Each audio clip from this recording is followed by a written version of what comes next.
Welcome to Talking Giants presented by SeatGeek. I'm your host, Bobby Skinner, here with my co-host, Justin Pennick. And we got ourselves a Mailbag podcast. We're going to talk about Kayvon. Is the offensive line better? Is it because of quarterback play? All that good stuff. But the biggest news, Justin, is that my day has come. The Giants have claimed Deon Jackson, a running back, former high school teammate of Andrew Thomas and college teammate of Daniel Jones. My info on this has finally paid off, and I already had a highlight video of DJ to Deon Jackson plays. Justin, how are you?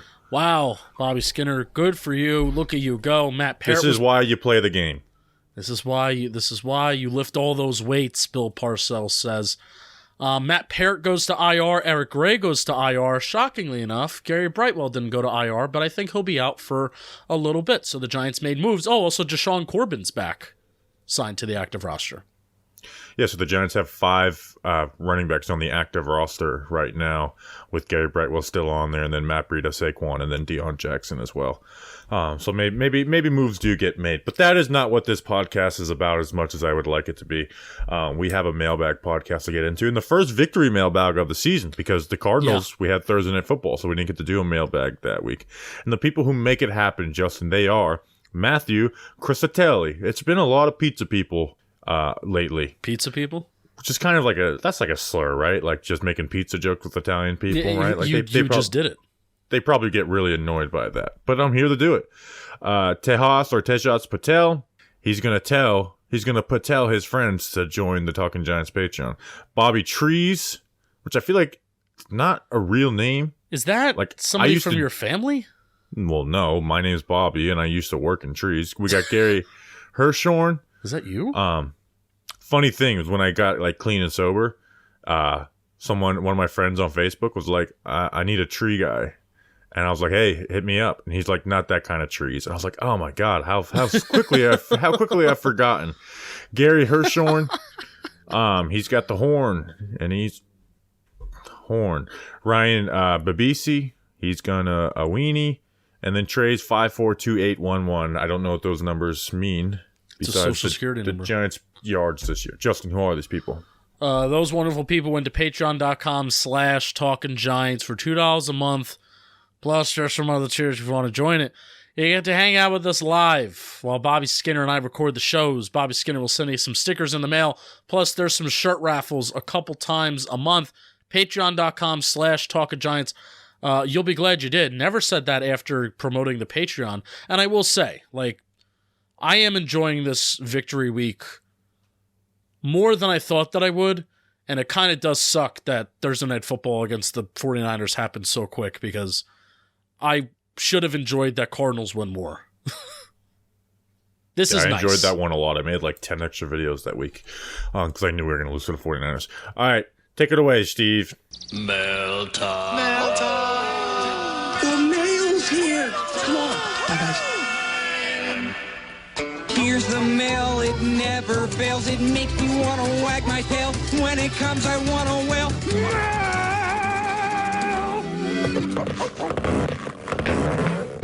Thanks, Steve, from Blues Clues. Justin, let's get into the mail. First question is coming from Zach Hengesteg, at Zach Hengesteg. After a slow start, are you impressed with the way Kayvon has played over the past few weeks? Do you guys feel better about him long term? So Kayvon now has 5.5 sacks, 1 QB hit, and 14 pressures this season. Over half of that total production has come in the last 2 games. And he did play well versus Washington, Justin, and I want to talk about that before we get into the full Kayvon talk.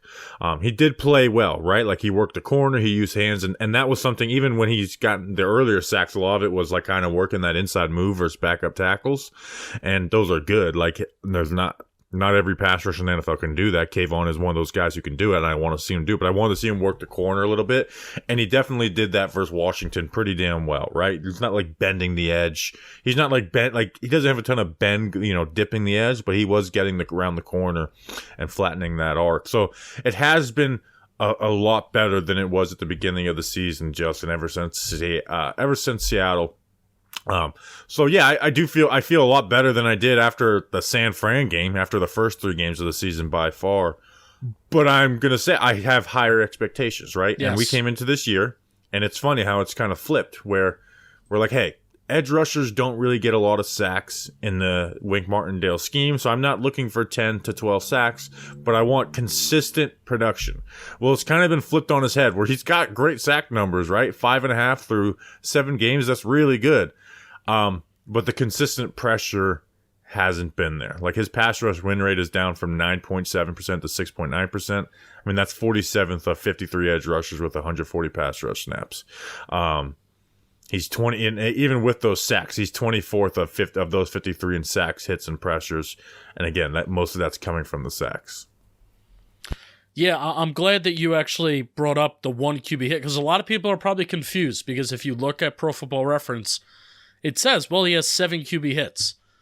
I really love, this is rare that I say this, I really like the way that PFF tracks QB hits, because I'm 97% certain that Pro Football Reference also counts sacks as QB hits.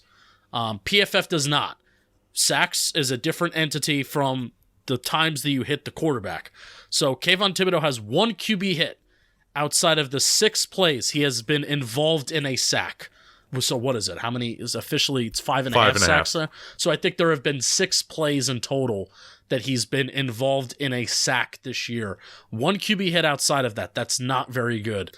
Tibbs is also, this is according to PFF as well, Kayvon Thibodeau has a run-stop rate of 0.7%. Jihad Ward has a run-stop rate of 1.6%. And also he has a missed tackle rate, Kayvon Thibodeau does, of 18.2% missed tackle rate according to PFF. He's creating negative plays. He's creating sacks. He's creating tackles for loss. I mean, Kayvon has 5 tackles for loss this year. He had 6 all of last year. So him creating negative plays is not the issue, but being an every down player, like down in, down out impact player, that's the issue right now for Kayvon Thibodeau. And I do have this theory. I've said this privately a couple times. I think Kayvon would get a lot more criticism if Evan Neal wasn't so bad. Like, I think the fact that Evan Neal is the way worse top 10 pick right now, I think that absolves Kayvon from some criticism. But also, it's also the issue of us as football fans. We're so dedicated, and some people are very blindly judging players on their tackles for loss numbers and their sack numbers, and they're not willing to look elsewhere to see if Kayvon Thibodeau is an impact player or not. Oh, because you have a lot of sacks, that means you're an impact player. You're not, and I agree with you, where I expect Kayvon Thibodeau to be one of the league's best edge rushers, and despite the good sack number right now, he is not. He's not. Yeah, he's not playing the number. And again, if he played every game like the Commanders game, we'd be a lot happier with him. Correct. And he's played he's played well the last 3 games. So I don't want to get too negative, right? But he's not playing at the number 5 pick level. You know, of 8 guys in his class that met that threshold, he's 8th in pass rush win rate, 5th in just total production, but 1st in sacks. Now, here's where people say, sacks don't matter. Sacks absolutely matter. I think they're one of the most important plays in football. Yeah. And the best guys in the NFL consistently get them. But there is good pass rushers who don't get a ton of sacks, but they get consistent production. But the best guys, they get the sacks consistently, but they also get all those other numbers that go that join with them, right? Yeah. Like, there's guys whose sack numbers can fluctuate from year to year, but they're good. They're really good pass rushers. But the best guys get both. And right now he's kind of in the sacks, but not everything else going with it, right? And the numbers show that. And I think our eye test shows that up too. And I want to give this guy credit because I'm going to trash him a little bit in the next question. Ethan, he had a tweet a couple weeks ago. He's like, okay, Kayvon has beat the bust rumors. Now beat the Olivier Vernon rumors. And it's stuck with me. It's been stuck in my mind that, is he Olivier Vernon? Which is a good player, a guy who will get paid in the NFL, an impact player on your team, but not a top 5 level pick worthy type player. Right. And that's my word with Kayvon. But again, we're not even halfway through year 2, so there's still a ton of room to grow. But I did want to talk about this because I'm much happier than the first 3 weeks of the season. But I'm also not dancing for joy because look at the sack number that he has. He's still super young. He's turning 23 on December 15th. So he's still super young, and we've seen hey, it took Dex a couple years to really unlock what he was doing. I know they're playing different positions, so every NFL player is different, but it is just a little frustrating to see a lot of these edge rushers that have been drafted top 10, top 5 in the past.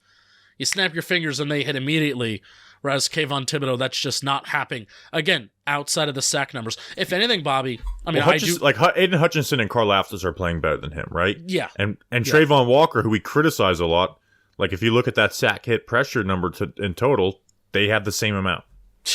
Yeah, which is not good. And people shook their heads when Trayvon Walker was taken number 1 overall, and everybody celebrated Kayvon Thibodeau being picked to number 5. So I will say, like, I do like the comparison by Ethan of Olivier Vernon. At least I think Olivier Vernon, I think he got like QB hits and pressures. Like right now, a player comp for Kayvon Thibodeau for me is Azeez Ojulari. Kayvon Thibodeau, in a way, is having the year that I thought maybe Azeez Ojulari would have. Get a bunch of sacks. I mean, if anything, this matches like Azeez Ojulari's rookie year, except I think Kayvon's sack rate's probably higher. Azeez was bad against the run. He created a lot of sacks and didn't create a lot of pressures and QB hits. Like that's what Kayvon Thibodeau's doing. Basically, almost Azeez Ojulari's rookie year, except some more sacks. Yeah, well, Kayvon needs. I think they're very different player types. Where Azeez bends more. I'm talking Kayvon about is much better versus the run. Production. Kayvon needs to be more consistent versus the run, though. Yeah. I was talking about production, not player comp. Okay, but he's a much like I'm thinking like player comp when I think of Olivier Vernon. Like Kayvon does play the run well, and I think he's been halfway decent there this year. But you do need more consistency from him there. So yeah, it's kind of a mixed bag with Kayvon. I want more from him. I'm glad that we're not playing at the week 1 through week 3 level, which was horrible. Like it was not just simply no stats, right? It's kind of been flipped a little bit. Like, yeah, if he could have, it was just bad football. It was just flat out bad football the first 3 weeks. The last 4 weeks, it's been above average, but not like highly above average either. Yeah. Though. Yeah. Again, this is coming from where I expect the number 5 pick to play like the number 5 pick. That's where it's coming from for me. It's not like I hate Kayvon Fest or anything like that. No, if he was picked 39th, 40th, I think we'd be happier. He was picked 5th overall, and you do have to where you're drafted absolutely matters. And I like that's a huge investment, and I want that huge investment to be hitting more. Yeah, for sure. All right, next question. Next question is coming from Gridiron Guru. Has the offensive line played better with Tyrod Taylor, or has he just handled pressure better? Pressure numbers seem to be similar. I'm very glad this question got asked because I've been saving all my energy for this conversation for the podcast. Right? Because we're talking about do the math. Do the math. DJ has been under pressure 46.2% and has a sack rate of 15.6% this year. A career high for his sack rate by double. Tyrod Taylor is under pressure 43% and has a sack rate of 9.1%, which is still high, but obviously a lot better than Daniel Jones this year. So I got a lot on this. I'm going to rant a little bit.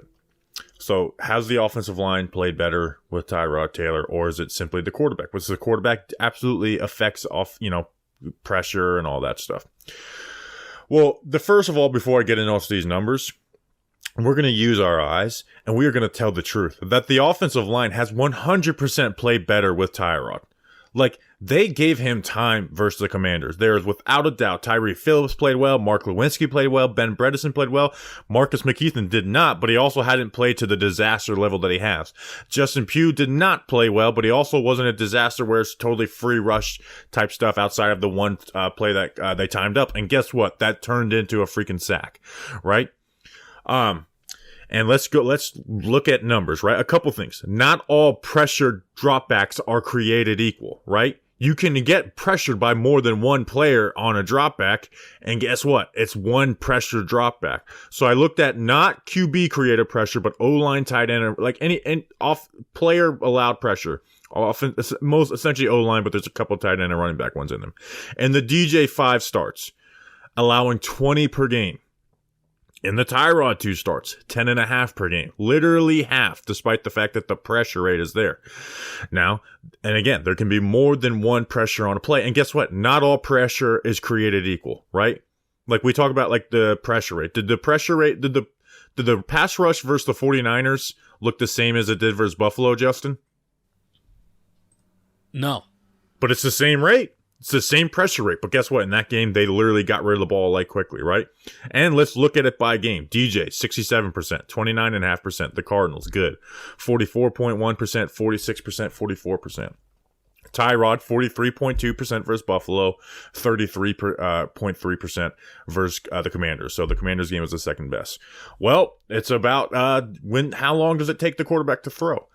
And I don't like the time to throw stat, but per NFL Next Gen, DJ, 2.73 seconds snap to throw. Ooh, Tyrod's got to be a lot better. 2.72 for Tyrod Taylor. Literally, they couldn't be any closer unless they were the exact same. And also, when you look at the pressure rate for Tyrod, 28% of Tyrod's pressures came in the game of relief versus Daniel Jones. Like, he had basically as many pressure dropbacks in the Miami game and those 2 drives as he did in the entire Washington game, right? Well, guess what? Some quarterbacks allow sacks and pressures and stuff. DJ has allowed 4 sacks in 5 games. Tyrod has allowed 2 sacks in 2 games and a quarter. Also, what we're not going to do is go off a small 2023 only sample size. DJ's pressure to sack rate this year has been pitiful. Pitiful. But I do think it's kind of outweighed by the end of the Seattle game, which was absolutely bad, and we'll talk about that.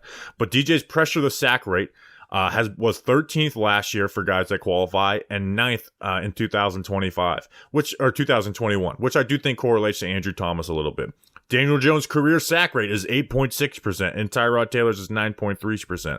So I will talk about my issues about Daniel Jones in the next question, and I know this sounds like DJ defense, and it kind of is. And the nuance to this conversation. But what we're not going to do is pretend the O-line wasn't an abomination with Daniel Jones. And outside content sources confirm that. And you can point to Seattle as blaming it for DJ pre-pick 6, right? In that game. But outside of that, the offensive line has absolutely been an abomination with under Daniel Jones. And these last 2 games under Tyrod Taylor, it has absolutely been 100% better. The protection was flat out good versus the Commanders. Versus Buffalo, it was solid enough. And I refuse to pretend that it's not. And I'm not going to be like, oh, well, it's because Tyrod knows how to manipulate a pocket and stuff, right? They both honestly struggle with this a little bit. But Bobby, Justin Pugh had a 16 pass blocking rating. And hey, Pugh wasn't great versus the Commanders, right? He wasn't great. He wasn't good, right? But like Tyree Phillips gave them the best game they've had at right tackle all year. Mark Lewinsky gave them the best game they've had at right guard all year. Ben Bredeson actually gave, as pass protection-wise, the best game they had at center all year. Because despite the things we like about JMS, he did have a few bad reps a game outside of Arizona. Arizona was probably a better center game. McKeithen stinks, but it wasn't McKeithen's worst game, and Pugh certainly wasn't good. But it absolutely, they had time to operate. I think Tyrod's been escaping the pocket before Daniel Jones too. So, we talk about this on air about, how the time to throw stat according to Next Gen isn't great. But I think the pocket, the average time spent in the pocket that Pro Football Reference has, if you compare it with the time to throw, I think that could tell a lot more of a story. And Tyrod Taylor's average time in the pocket this year is 2.1 seconds versus Daniel Jones, it's 2.3. So it's about 0.2 longer, but their time to throw is basically the same. And that's telling me that Tyrod Taylor is escaping the pocket sooner than Daniel Jones was this year. And also it's an inevitable difference. And you talked about this even before Tyrod Taylor started the game. And this is one of the main differences between Daniel Jones and Tyrod Taylor this year. Tyrod Taylor escapes a pocket looking to throw the ball, and that's his goal, where Daniel Jones is looking to kind of tuck it and run and not necessarily looking to throw the ball. And I think that's where you've seen some of the more bigger plays come from outside of the snap and throw that Tyrod Taylor does to Darius Slayton or Jalen Hyatt running deep. But I can't help but agree with you. And there's a lot of people that will disagree with you about the O-line, and they'll simply look at the pressure rate. Justin Pugh at a PFF rating of 16, and it's like pro. And this isn't even anti-Tyrod Taylor. I think this is simply just trying to tell the truth. This is an offensive line question. Yeah, and this is let's look at a bigger sample size question too, right? Yeah. Let's not live in just the emotions of just 2023, which I get. We're in it, so we want to live it, but. Like, the offensive line has played better, and it's not a coincidence, right? Like, Tyree Phillips been better than Neal, right? And you say, well, the math, that's all, Ethan said, do the math. Guess what? I did the math, and I did a lot more math on all that answer before. What does that even mean, by the way? Do the math? Well, he did he pissed me off, and I hope Ethan's listening to this, because I do like him. But hey, he pissed me off. The Commanders game wasn't even updated in the numbers, but it was pressure rate and then sack rate, right? Because so their pressure rate pressure rate is similar even with the Commanders game since it's been updated, and DJ's sack rate is a good bit higher. But again, we're living in the small sample size of 2023, and I think Seattle, which again I have DJ criticism, and I'm going to go at him in the next question. But it's not really a comparison to Tyrod Taylor. It's just Daniel Jones by himself. Yeah. But again, the idea that the offensive line didn't play better versus the Commanders, bullshit. They protected well versus the Commanders. Buffalo, they didn't do anything great, but they did enough. So yeah, they absolutely protected well versus the Commanders. And anyone saying they didn't is full of shit. Yeah. And if you want to look at the plays that they didn't protect well, it fucked up the offense, right? Like Tyree Phillips, the one play got beat around the corner. Tyrod Taylor takes a sack. Justin Pugh gets beat off the line quick versus Chase Young. Tyrod Taylor takes a sack. Did McKeithen get beat against... Daron Payne had a sack, right? No, Payne Glowinski whooped his ass. Maybe Payne did, but McKeithen did not get beat for a sack, but McKeithen was definitely the worst of the five. Okay. McKeithen had one really bad rep, and that was actually probably the pressure that Tyrod did the best with, where he escaped and got the ball to Saquon for a first down. Yeah. Yeah. And Tyrod's doing, like, again, this is not even a question about Tyrod. This is we're not going to pretend the first 5 weeks the offensive line wasn't abysmal and that we don't have bigger sample sizes to pull from with Daniel Jones. Right. And that's honestly one of the things that bothered me the most about, again, I know this is an offensive line question, but that's one of the things that bothered me most about some of the reaction to Daniel Jones versus Tyrod Taylor. I'm a person that does believe in large sample sizes. I am. Like, there is a reason. Got a guy with a 5-year career and a guy who's 34 years old. We should not be... If anything, Bobby, because if you are a rational person that believes in sample sizes, which I think anybody should, if anything, Bobby, the fact that Tyrod Taylor's career sack rate is higher than Daniel Jones' sack rate, which both of them do have decent amount of sample sizes. Daniel Jones has 3 different coaching staffs. Tyrod Taylor has how many different teams that he's been on. So it's a good way to evaluate kind of offensive quarterback play in multiple different schemes and on multiple different teams. You know, it should be more of a referendum that Tyrod Taylor's sack rate is lower with these last 2 weeks than Daniel Jones's through his first however many weeks of the first 5 weeks of the season. It should be more of a referendum on the offensive line's improvement over the last 2 weeks. Does that make sense? Yes. And again, like, if you want to go game by game, like if you want to use PFF numbers for like allowed pressure and stuff, week 1 versus Dallas, in fact, I have the numbers, but like basically I think he allowed maybe 1 hit. Week 2 versus the Cardinals, it was good too. Week 3 I think he didn't allow anything versus the 49ers. And then the Seattle game was bad, right? And the Seattle game is really where all of that allowed pressure and stuff comes from, because it was really bad in that game. And then Miami, you could talk about the debate, the whole free rusher play. Yeah. But also, like, you had 3 guys coming at him at one time. It wasn't just one free rusher where you got to throw hot. Yeah. And again, I think the one big improvement and one big difference is Tyrod looking to throw versus Daniel Jones looking to run on the run. I think that is the biggest difference And if anything, it's been the biggest plus of Tyrod Taylor in this system, in this year's offense, with this year's offense. I think that is the biggest plus for Taylor in this. And I think that simply is the answer. And the career sample size shows that too, not just this season. Correct. Correct. But again, when we talk about, the pressure numbers are similar, again, 28% of Tyrod's pressures have come in the games of relief of Daniel Jones. Like, he had two more pressures versus the Commanders than he did on 2 drives versus the Miami fucking Dolphins. Okay, next question, because now we can get in on DJ a little bit in this conversation a little more than, because I even though that did turn into a Daniel Jones, Tyrod Taylor question, it was kind of about the, like, we're not going to lie about the offensive line question too. Yeah, so this question is coming from David at D_Leone. Can we please do a deeper dive into why there isn't actually a QB controversy, why this conversation is much more nuanced than people are leading on, and then with that said, what we think Daniel Jones needs to do in order for them to not draft a quarterback in the first round next year. Well, to answer one, why it's not a controversy, you paid Daniel Jones, and whether you like it or not, he is a starter. Now, the injury report will be out today when people are listening to this.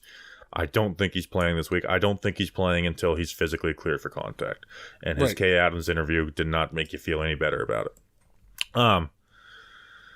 It is nuanced, Justin, but here's something I'm not going to do in all this DJ and Tyrod stuff. I'm not going to do the would DJ make this throw game. I'm not going to play that game. Or I'm not going to do the would Tyrod do good versus pressure game, even though I am going to do that later. But let me ask you this, because especially the OLine, someone improving, makes this a significant question, makes it a tough question. I think Tyrod Taylor has operated this year's offense better than Daniel Jones. Do you agree or disagree? I agree. If you look at the full season body of work, and again, not like the offensive line, just look at it. Who's performed better? Tyrod has outperformed DJ, despite the fact that I think if you take DJ's 2 best games versus Tyrod's 2 best games, you take Daniel Jones. I take Arizona and Miami, and you can say, well, look at what happened in the Miami game. I thought Daniel Jones played pretty damn well in that game. Then Tyrod's Buffalo and Washington. But again, Tyrod's only had 2 games to get his chance, where DJ got 5 games. But Tyrod has not had these bad disaster plays. He's had some mistakes here and there, but they haven't been bad or disaster plays where Daniel Jones has. Right, and I think Daniel Jones has left much more on the field than Tyrod has even on a per game basis, and again going outside of the pressure. So I absolutely believe that. And I'm not going to discount Tyrod because of point total either. Right, go watch the film and tell me where he's leaving points on the board. Right, you can pull some stuff here and there, but there's not these big he's leaving points on the board type stuff. So, again, if you look at the full body of work over the last 5 years, though, DJ is clearly the better quarterback, right? And I think by a wider margin than people will say right now in the emotions of the moment, right? And if even to go read, let me ask you this. Which game was better, Tyrod on Sunday or Daniel Jones in the Commanders' tie last year?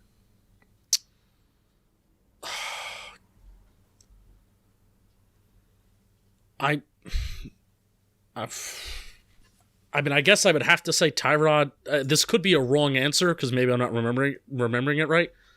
Tyrod against the Commanders on Sunday, right? I disagree. I think you disagree? I think DJ versus Ty. I thought he outperformed scheme in that game. You had the drop on the alert throw that he threw to Darius Slayton. He had another big play to Darius Slayton. And again, I want to talk about Jalen Hyatt and how he there's things they can do this year that they couldn't do in past years, right? Like, they shaved the safety of the Darius Slayton for the first Jalen Hyatt catch. Last year, that doesn't mean anything. This year, it means you can throw the Jalen Hyatt. And again, I want to get to the portion of this question where I'm very critical of DJ. The biggest knock, though, is the 20-plus yard throw rate. Is like Tyrod's is 12.2%, right? And DJ's over the last few years is much, much lower than that, right? That's where I think the biggest knock is, right? But here's the thing. I want to go through the quick, and I told myself I wouldn't play this game, but I'm playing the game. Tyrod's completed 5 20-plus yard throws. The 2 slot fades to Darius Slayton. Those are man coverage, like pre-snap reads. I think Daniel Jones is pulling the trigger on those, and if you disagree with me, I simply don't give a shit. The first Jalen Hyatt pass versus the Commanders, DJ is absolutely pulling the trigger on that. That's like, what the hell is going on? We are throwing that ball. The other one, the second Jalen Hyatt one, I'm not going to say for sure on that one. And then the Darren Waller on the crosser on play action, DJ's throwing that. So 4 of the 5 that is completed, DJ is pulling the trigger on, and I say that without a doubt in my mind. The ones that he doesn't, though, is the play action where Tyrod rolled out and threw to Hyatt last week, and it should have been counted as a catch, right? So that's one. The Hyatt, the touchdown one that he had could have had a one-hand touchdown. I don't think DJ's throwing that. That's an alert throw. I think he just throws the screen on that. And then I don't think he throws the arm punt. And maybe the one other one on the sideline to Hyatt. And also he doesn't throw the one where Wandale's open against Buffalo. So there's good and bad to that, right? There's plays where DJ makes better decisions, and then there's plays that DJ leaves stuff on the field. But here's the thing. Let's get to the freaking point of this question. DJ's battle is not against Tyrod Taylor, right?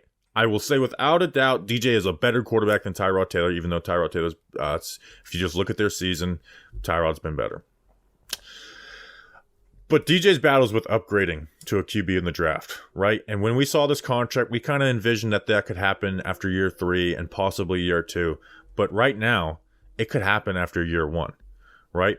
If they believe they can upgrade with a quarterback in the draft that can take their offense to another level. DJ has left big plays on the field where you need to ask him to process and be a little ballsy and read the deep middle of the field. Not these sideline deep throws, but the deep middle of the field process, move safeties with your eyes. And they're playing into a position to take a quarterback. Right now they have the 5th pick in the draft. And every week that Daniel Jones doesn't play, it gets worse. So DJ, this is where I'm really soured on DJ, is that not just, the offensive line. That when stuff has been there, that a quarterback with quicker processing would have taken shots or, completed this or not taken a sack. He has not done that. And as someone who has liked DJ's play from the second half of 2020 until this past season, it's really soured me and being like, man, I want the next quarterback. Yeah. Right? Not taking a quarterback for the sake of taking a quarterback, but I'm looking forward to the next quarterback more so than DJ being the guy, which sucks. I thought that I probably might be at the end of year 2 or year 3, but I definitely didn't think I'd be at it the first half of year 1 of this deal. 5 games into it, right? The only thing that DJ can 7. do to change my mind on that is not to play well. He can come back this season and play well, but if it's playing well, doing big boy things at the quarterback, yeah, on a consistent basis. And until that happens, I am not I'm looking forward to the next quarterback. Yeah, for sure. By the way, I revisited that Washington conversation. Tyrod had a higher total EPA. He had a higher EPA per play. Daniel Jones' CPOE was higher in the tie last year, though. So we're gonna have to agree to disagree. I do think Tyrod, at least from an efficiency standpoint, played better than Daniel Jones in the tie last year. But my point in that was I thought the film in that game was really good. That was a game where I actually thought one of the few where I think schematics held him back. Sure. Oh, yes. All right. Yes, that was a good point. All right. So let me ask you this too, because I wanted to ask you this. Do you think that the offense is similar, like the plays that Mike Kafka and Brian Dable are asking Tyrod Taylor to make? Do you think those plays are similar to the plays that they were asking Daniel Jones to make? I mean, we know that Tyrod Taylor, the big throw rate, the big time throws, that stupid stat that PFF has, it's gone up tremendously, in Tyrod Taylor's favor. We know that the explosive play rate, I think, is up by a little bit. So is the offense asking Tyrod to do the same things that they were asking Daniel Jones to do? Yeah, I mean, they added that shock concept that I did a video on, but that's kind of a simple thing. But where Tyrod is, like, if you say, like, he's throwing the alerts. Right? Now, part of that, again, is I think the Commanders played Hyatt like no one else is going to play Hyatt this year. But Hyatt has thrown the alerts, right? Like that play that it was almost a Hyatt touchdown, that was a screen play, and DJ throws that screen 10 times out of 10. I doubt he throws the alert on that. I also think Tyrod's manipulating the defense with his eyes a little bit more than what DJ does. Yeah, you saw that in the Miami game.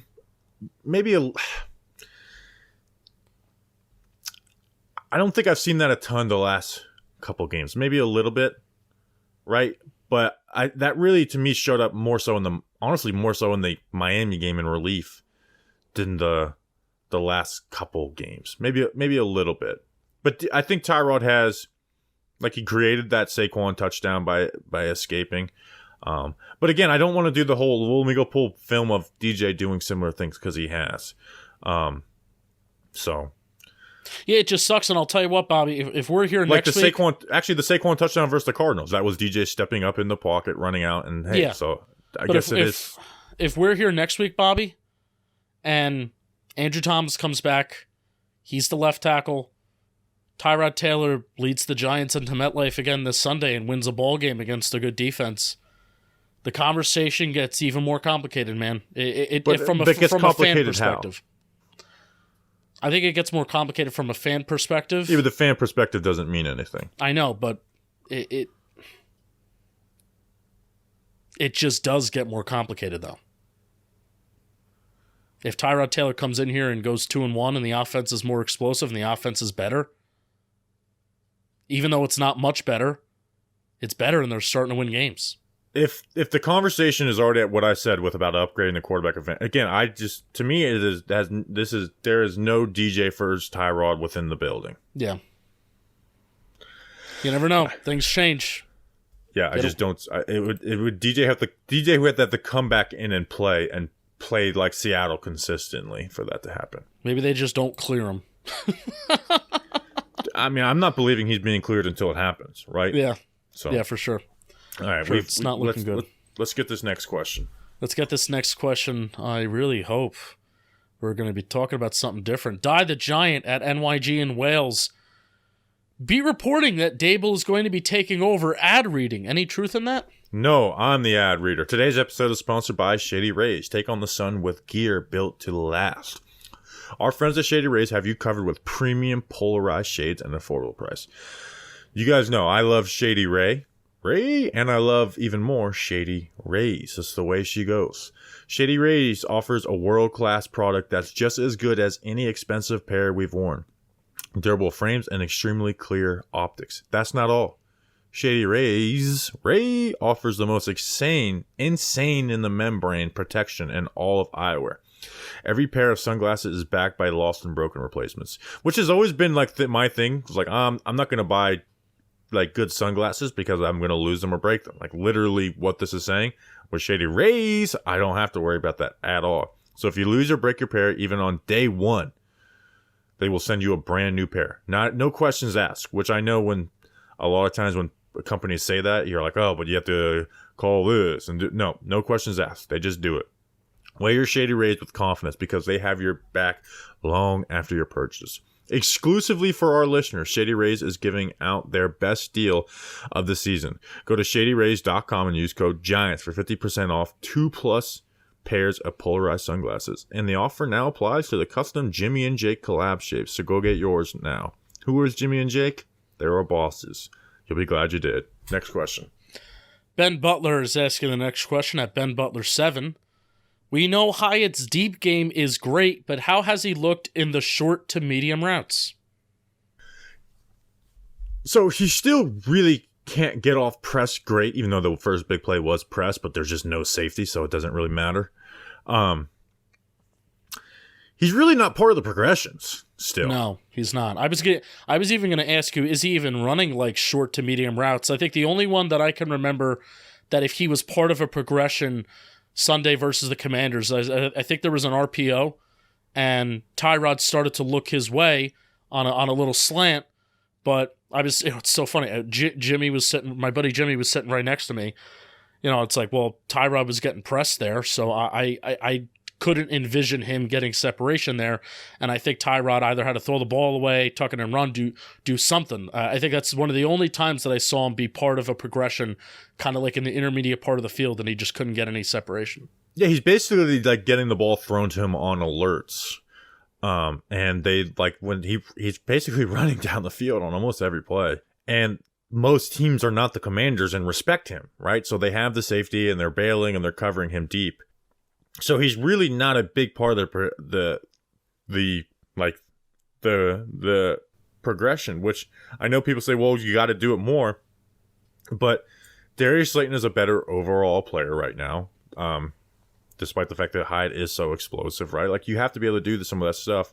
And Dable has said it, like, he's got a ways to go, but he's an exciting young player, and he's productive.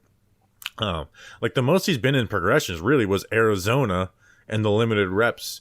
But mostly it's just been clearing out. But the Commanders played him stupidly. Like, the Commanders' game plan was very stupid versus Jalen Hyatt. But it'll be interesting to see the more playing time he gets, how many, like, if he gets, like, a handful of opportunities per game to do those explosives, though. I don't know if Pro Football Reference has any qualifying, like, do you need to qualify to have X amount of targets or catches to be number one in yards per reception? Right now, Nico Collins and George Pickens. He's third out of guys with 10 targets. Marvin Mims and Justin Watson have more with guys with 10 targets. All right, cool. I was wondering about that. So 9 receptions, 14 targets so far, 195 yards, 21.7 yards per reception on a 64.3% catch rate. That's honestly what's most impressive to me, Bobby. With a average depth of target of 23.8, so basically 24 yards. With an average target of basically 24 yards, having a catch rate of 64%, I think is impressive. And we talked about it with Tyrod, how he's completing like 50% of his deep balls. A decent amount of them have been to Jalen Hyatt. So I'm very pleased with very, very pleased with the role that Jalen Hyatt is playing, and it's kind of like exactly the role that we thought that he would play coming out of Tennessee, and it's like best case scenario. Yeah, and eventually, obviously, he has to become more part of progressions and become a better route runner and deal with press better. But right now, this is fine. But here's the thing: when you're facing zone coverages, you can make him more part of the progression. When you're facing because I think that will help him a little bit. So I do want to see him be a more part of it, but it's not like the drastic more that I think a lot of people want for Jalen Hyatt either. I'm interested. Spoiler. One of the questions that I want to ask you, or at least not even spoiler, this is just a heads up. One of the questions that I want to ask you, since I think the Jets are pretty good at limiting the explosive play, that's at least just on the top of my head. But they also drop a lot of their guys back. They drop a lot of their guys back in coverage. They're not aggressive playing man coverage like the Giants are. I want to ask you, how is Jalen Hyatt going to be successful, or how can he be successful against the Jets defense? Like, is it just outrunning these guys, or can we get him, running some in routes over the middle of the field where he's selling vertically, then cutting towards the middle of the field, and then maybe he can get open that way, maybe even get some yards after the catch. So that's a spoiler question for the Jets preview pod that I want to talk about. We really need him to beat Sauce so we can revisit the preseason conversation. This is true. Give us 2 plays, Robert Saleh, of no safety help. That'd be great. First play of the game. Let's just mirror exactly what happened in the Jets preseason game, and just first play of the game. Go back to that same Don't call. put the safety over the top, though. Don't be soft. Don't be soft, Saleh. Don't be soft. People are saying your nickname is Soft Saleh. Don't be soft. Speaking of young corners, Bobby, do you have anything left to say about Ben Butler's question? Next question. Owen Kane at Owen Kane 12. With how well the Giants' young corners are doing, would you be surprised if the Giants trade away Adoree for some picks? Did you know that this is the last mailbag before the trade deadline? I wish there was another week, because I feel like the Giants need another week. No, I kind of like it, where it's like they beat the Jets and we're not really thinking trade deadline. If they lose, it's like, obviously we're gonna move some stuff. Now, the thing you might need a week for is for Adoree Jackson to get healthy. So, do you think there's anyone realistically that's a bigger trade target for other teams outside of Adoree Jackson? Because I think he's the clear one where you could get a good pick back and also make sense. Like, Leonard Williams isn't getting traded. No, he's too big of a cap. Saquon Barkley is not getting traded. No. Like, it's basically like Adoree Jackson, Paris Campbell. Who else? That's it. Yeah. I wouldn't want to trade anybody else away. You're not trading Jason Pinnock. No, that's not. And Like, I'm just people trying to- people say Xavier McKinney, but Xavier that's- McKinney's not going to get anything that's worth trading Xavier McKinney. No, that's not. I even asked that a couple weeks ago, and I Xavier McKinney was kind of like on my shit list a couple weeks ago. He's playing all right. He's playing a little bit better. Yeah, I mean, besides Adoree, nobody else like is screaming at me that makes sense. So, also the Giants desperately need Leonard Williams. Anytime, and you could roll your eyes all you want. Anytime Leonard Williams comes off the field, anytime Dexter Lawrence comes off the field, I am praying that there is not a 10-plus yard run allowed. Praying. It happened a couple times. Happened a couple times against Commanders. Those cats are running off the field. It's 1st and 2nd down, and I'm like holding on. You can scoff at me all you want, but I'm right. Scoff away, people. Also, Banks has he got beat twice by Terry McLaurin deep, right? But so here's my thing with Banks now: get better at the catch space, because you saw that was good coverage for 85% of the routes on those, and then he kind of just loses McLaurin at the catch space, and then Ronnie Bell beat him for a touchdown, DK Metcalf beat him so be better at the catch space. But at the start of routes, dude, he's pressing cats up, and it looks good. So yeah, where I am a little more willing to move Adoree. Again, I don't think the Giants are making the playoffs anyway. So Adoree is someone who I actually think, if he's healthy, a team cornerback, people that's a perfect position where people feel they're a position away. He's been very good. He's not very old, so a team could see themselves re-signing him, and I could see you getting some actually good trade value. And again, the other one is the one I've been saying for a month, and no one gives a shit.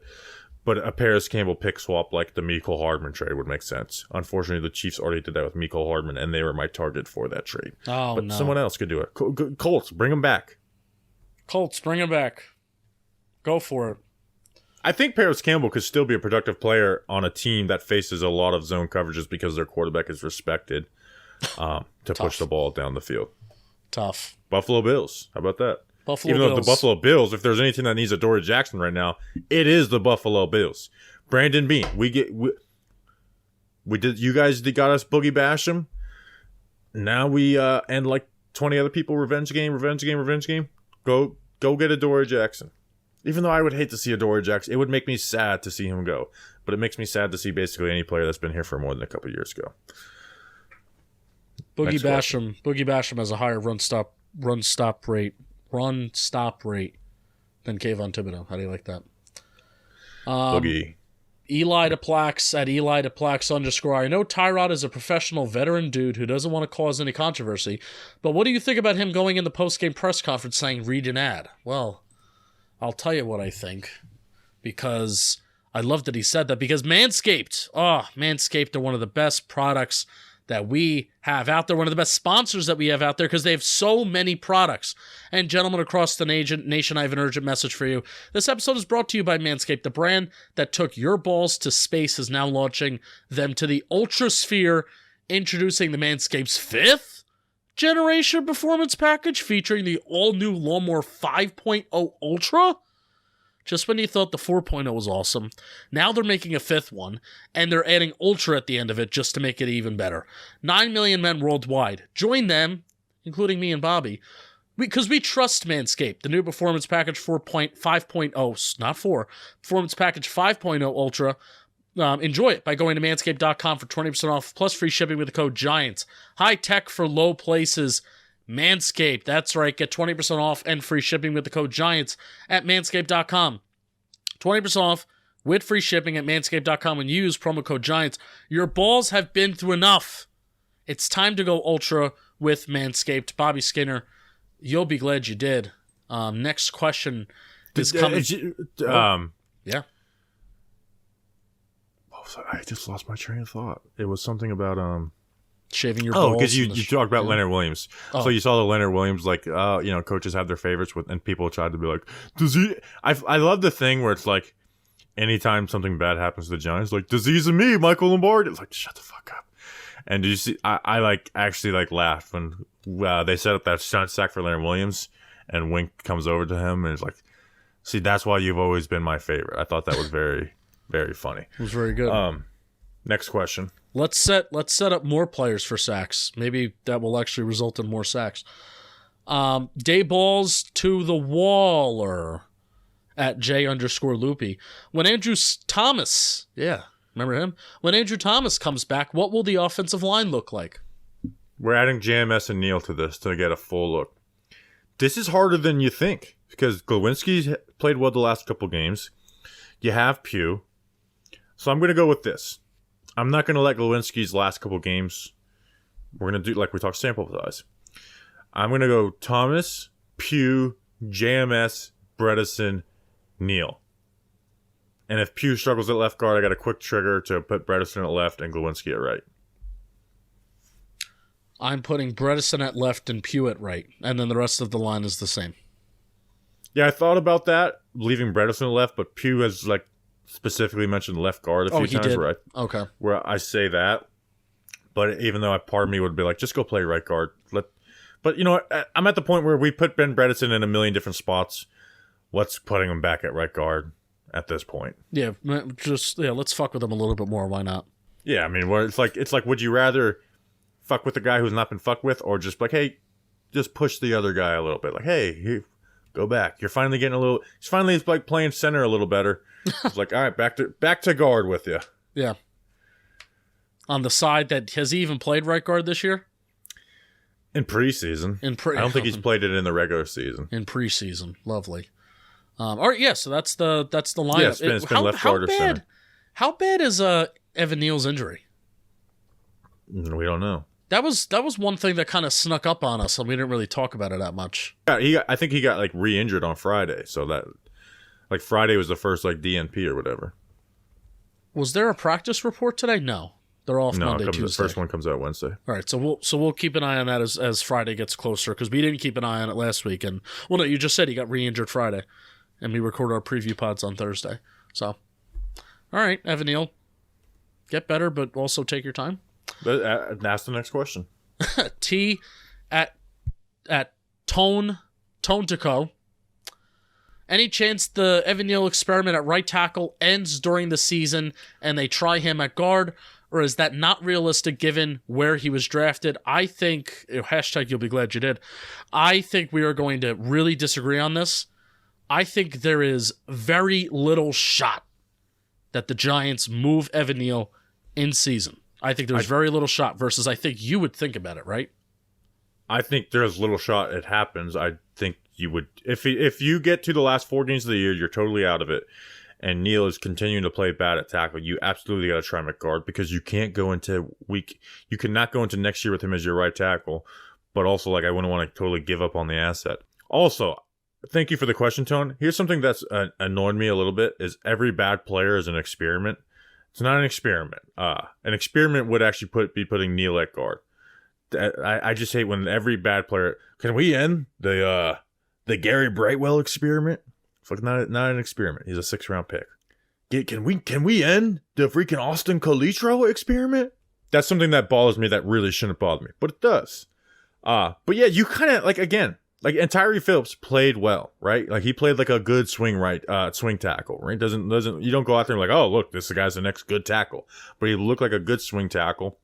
I do think it's an indictment on Bobby Johnson that he came back. His footwork looked absolutely better. His hand usage looked absolutely better. And now we finally have something to point at Bobby Johnson and say, look, that guy left you and got a lot better. He left for like 4 weeks. 6. But he left you and got a lot better. And that makes you want to not. And that also is like, whoa, give like Neal's like, again, where we've talked about Neal has like his footwork has improved, right? And that's something he worked on in the season, getting out of a stance, and that's absolutely improved. But now it's like the hand placement's so bad, and I worry about the balance and stuff and physical abilities about ever being like a great tackle. But it's like again, the 2 guys with like the best technique this past Sunday weren't on the roster for, Phillips until now and Pugh until last week.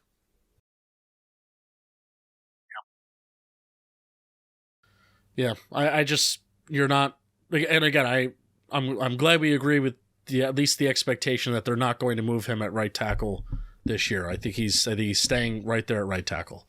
So, I think because you say this all the time, you're not learning your craft in season. You're preparing for the opponent in season.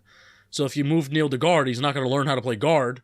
He's going to prepare for the Rams on New Year's Eve. So yeah, but he's played guard before. Yeah, and it's like, again, he struggles with a lot of the speed stuff, and that doesn't happen as much at guard. Oh my God! And can you imagine Aaron Donald versus Evan Neal at guard? Here's Here's your first game. Everybody. I'm not going to judge him on that. Here's your first game, Evan Neal at guard. Yeah. What if he dominates him? How about that? You never thought about that? Didn't think about that. Talking your shit. Next question. GPO Giants hates necks, ankles, groin, hamstrings, and etc. At GPO Giants, etc. The name and the user is just too long for us to pick it up on the screenshot. I can't believe the listeners are still winning the spread picks. Maybe you should shut the F up and read an ad instead. And I think I will. Because we're going to find out if the listeners are still winning spread picks on Friday's preview pod. So the spread picks is going to be... some wild stuff happens Sunday. We're not saying anything until the preview pod. Did I have a good week?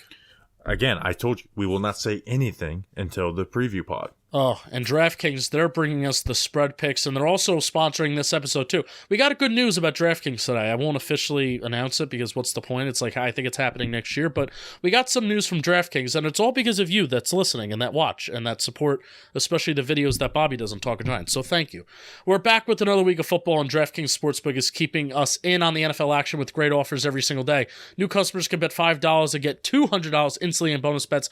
Throw $5 down on any of this week's epic matchups to walk away an instant winner, and DraftKings isn't stopping there. All customers can take advantage of 2 new offers every game day this month. Football's more fun when you're in on the action, so download the app now and sign up with the code WORLD. New customers can bet just $5 to get $200 instantly in bonus bets only on DraftKings Sportsbook, an official sports betting partner of the NFL with code WORLD. The crown is yours. Gambling problem? Call 1-800-GAMBLER or visit www.1800gambler.net. In New York, call 877-8-HOPE-NY or text HOPE-NY 467-369. In Connecticut, help is available for problem gambling. Call 888-789-7777 or visit ccpg.org. Please play responsibly on behalf of Boot Hill Casino Resort in Kansas.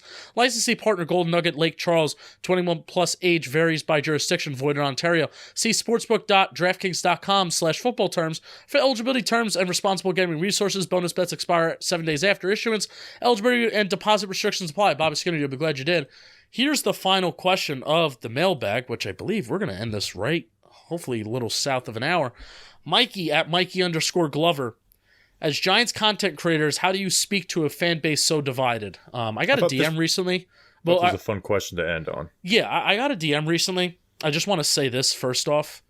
Got a DM recently criticizing whether it was myself or you and I after one of the more recent games, saying that you guys speak for the fan base, so you need to criticize this or you need to support this more. I can't disagree with that more. I do not speak for the Giants fan base. I feel like, Bobby, you may agree with me. I don't feel like we speak for the fan base. Speak to the fan base. I speak for myself, like as a Giants fan. Like that I don't represent anybody, and I represent myself and like my opinions on my beliefs, and if you don't like it, then that's a you problem. Here, I thought this was fun because here's the thing, like the fan base is so divided. I don't think it is. I think it's the vocal minority that you see their tweets and they're bickering. Like for the people that listen to this show, I think 98% are not divided, right? It's just like you sit back and you look at a stadium, right? It's like even with it's like, man, sometimes I'm like proud of like the numbers, like how it's grown, and then it's like you look out into the parking lot and it's like 99% never have listened, or whatever percent. So it really is a vocal minority, right? And even if like if there's people that disagree with us when they're listening to the pod, I think most are like, well, they at least are rooted in, like they're not just saying stuff to say it. Also, I save a lot of stuff for the pod when I can explain, like the whole OLine thing at the beginning. I know a lot of people are gonna be like pissy. I'm like, you know what? I don't give a shit. I'm just gonna say what I think and what I believe and what I know. Also, a lot of people are going to comment after they hear that OLine discussion. And I think if people even wait just another 10, 15 minutes and they actually hear the back end of that conversation where we literally said Tyrod Taylor is operating the offense better than Daniel Jones, I think that will make people feel a lot better. But because we live in such a society that's reactionary, I'm going to say what I want without hearing a full statement or a full conversation. We're going to get more negative comments, which, again, I don't really care. And I try not to react to those comments and make that a basis of how I talk about the Giants. But we're going to get more negative comments tomorrow because we started out the podcast with that question and that conversation than actually how we finished off the QB conversation. Well, this is the first losing season we've had since 2021. Yeah, and that's why, if it is divided, that's why it's divided. Because the Giants fucking suck. Yeah, but I'm at, back then I would care more. Now I'm at a point where I simply... Now, there's people who give me constructive criticism, but you have to be someone that I respect. But I don't give a shit about people who just, want to shit on it.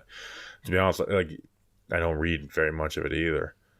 But honestly, I think 99% receive everything well. It's 1% who just are on Twitter and like to argue all the damn day. Yeah.